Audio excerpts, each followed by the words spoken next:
저는 이화여자대학교 의과대학 직업환경의학교실에 근무하고 있는 하은이라고 합니다.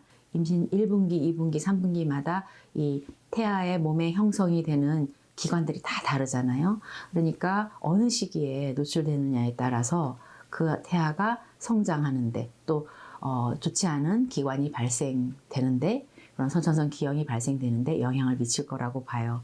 그래서 우리가 태아 건강은 생애에 있어서 가장 중요한 시기라고 보여지는데 왜 그러냐면은 우리가 태아 기원설이라 그래서 태아 프로그래밍이라고 하는데 그게 뭐냐면은 그러니까 엄마 뱃속에 있는 그 태아 기간 동안의 환경이 나중에 이 아이가 태어나고 그 다음에 어른이 되었을 때 성인기의 질환에까지 영향을 미친다라는 설입니다. 임신 중에 엄마가 미세먼지를 마셨는데 그 미세먼지와 미세먼지 때문에 발생한 염증 반응 물질들이 태반을 통해서 태아에게 전달되고 그 태아는 어떠한 반응을 일으킬 줄 모르게 되는데 그 중에 대표적인 게 뭐냐면은 잘 자라지 못하는 것. 그거를 이제 우리가 자궁 내 발육 지연.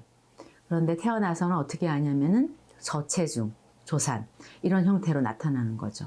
저희 연구에서는 미세먼지가 증가할 때마다 출생 시 체중이 한 10g 정도 감소하는 그런 연구도 있었고 또 조산이 1.5배 정도 더 증가하는 그런 연구들도 한 바가 있습니다. 가급적 미세먼지 농도가 높을 때는 실내에서의 그 머무는 시간을 많이 하는 것이 좋다고 생각을 하고 만약에 그 실외에 외출을 해야 된다고 하면 결국은 마스크를 착용하셔야 된다고 생각합니다. 그러나 이제 KF 그 지수를 잘 보고 80 이상이 되는 그 필터율이 80 이상이 되는 그 마스크를 잘 착용하셔야 된다고 생각을 하고 그럼 조금 더 지혜를 가져보면 이 미세먼지라는 것이 뭐 중국에서도 오고 화력발전소에서도 오지만 가장 많이 오는 것이 국내에서는 자동차라고 보여집니다. 그러니까 자동차가 많은 곳은 도로 옆이잖아요. 그러니까 가능하면 큰 도로 옆은 걷지 않는 것이 좋고 저는 그냥 작은 골목을 애써 좀 돌아가라 이렇게 말씀을 드립니다. 그래서 우선은 노출되는 것을 피하는 것이 제 1번이라고 생각이 들고요. 근데 또 이제 노출이 되었으면 그럼 어떻게 하느냐인데 집에 돌아와서 잘 씻어야 됩니다. 손과 얼굴과 노출된 부분을 잘 씻어 주시고요.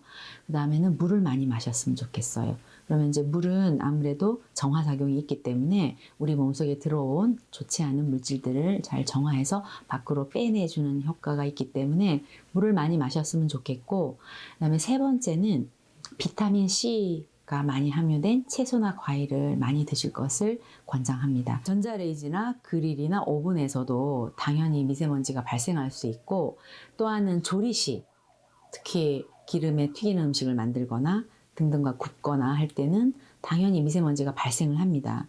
그러니까 실내도 미세먼지가 완전히 발생하지 않는 그런 안전한 공간이 아닙니다, 사실은. 그래서 우리가 할 수 있는 건 뭐냐면 적절한 가습, 그리고 공기를 정화시켜 줄 수 있는 그런 식물들을 집안에 두는 것, 그리고 미세먼지가 없을 때 적절한 환기를 하는 것, 이런 것들을 잘 실천하셔야 된다고 봅니다. 어머니들이 실내에서 조리할 때 미세먼지가 얼마나 증가하는지 환경부 자료를 보면 평상시에 한 50에서 60이 됐다면 튀기면은 한 300 정도 되고요. 구우면은 800 이상으로 미세먼지가 증가합니다.